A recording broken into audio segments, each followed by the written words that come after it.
Hello students, welcome back. Today we're going to continue with our disorders of the red blood cells. In the last lecture we briefly touched on polycythemia and anemia. In this lecture we will explore polycythemia more. There are two major causes of polycythemia and two types of polycythemia, and we will discuss those in this lecture. We've already drawn most of the components that we will need in this discussion. Let's show them here. On the left here we have our red bone marrow, which is the site of erythropoiesis, and the red bone marrow under normal conditions produces our red blood cells. In a volume of 1 microliter, we have approximately 5 million red blood cells. So this is the normal situation. Let's next discuss our first form of polycythemia. In the first form of polycythemia, there is a cancer of the erythropoietic cell line. Let's represent that here.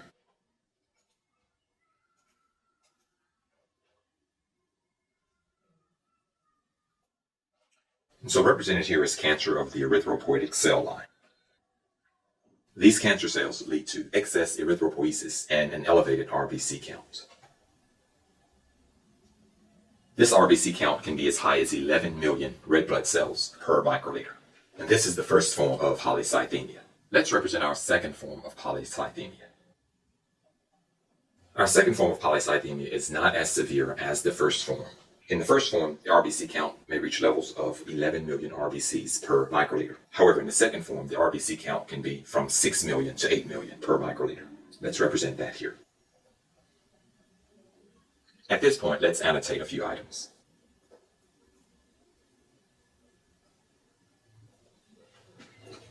And so in our normal situation, we have approximately 5 million RBCs per microliter. Let's also indicate that a normal hematocrit is about 45%. In our normal situation, we have a red blood cell count of 5 million per microliter and a hematocrit of 45%. Let's look at our first form of polycythemia. In our first form of polycythemia, the red blood cell count can reach 11 million red blood cells per microliter. And the hematocrit can be as high as 80%. This form of polycythemia is caused by cancer of the erythropoietic cell line. The cancer cells are represented here. Let's next annotate our second type of polycythemia. In the second type of polycythemia, the red blood cell count can be between 6 and 8 million per microliter, with a hematocrit between that of normal and the first form of polycythemia. Let's identify some causes of this form of polycythemia. There are two primary causes of this type of polycythemia: dehydration and hypoxemia. And we've already discussed that hypoxemia, for whatever reason, causes erythropoiesis. Let's list a few reasons why we would have hypoxemia.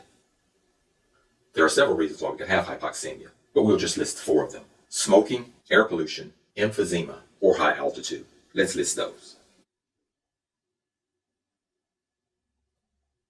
Here we have our causes of the second form of polycythemia. The first one is dehydration. With dehydration, we aren't really increasing the number of red blood cells, but we're lowering the volume of water in the blood, and this decreases the blood volume. Since the blood volume is decreased and the amount of red blood cells is constant, that's going to lead to a concentration of the red blood cells. The second one is going to be hypoxemia, low oxygen concentration. We've already talked about low oxygen concentration, a multitude of reasons why we can have hypoxemia, but 4 of them include smoking, air pollution, emphysema, and high altitude. And so these causes lead to our second form of polycythemia. There are 3 primary dangers associated with polycythemia: the first form or the second form. Let's list those here. They include increased blood volume, increased blood pressure, and increased viscosity.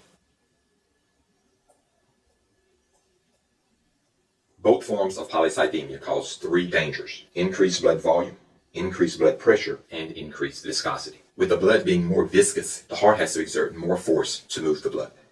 And so let's review what we've done so far. In the normal situation, our red bone marrow produces about 5 million red blood cells per microliter of blood, with a normal hematocrit of about 45%.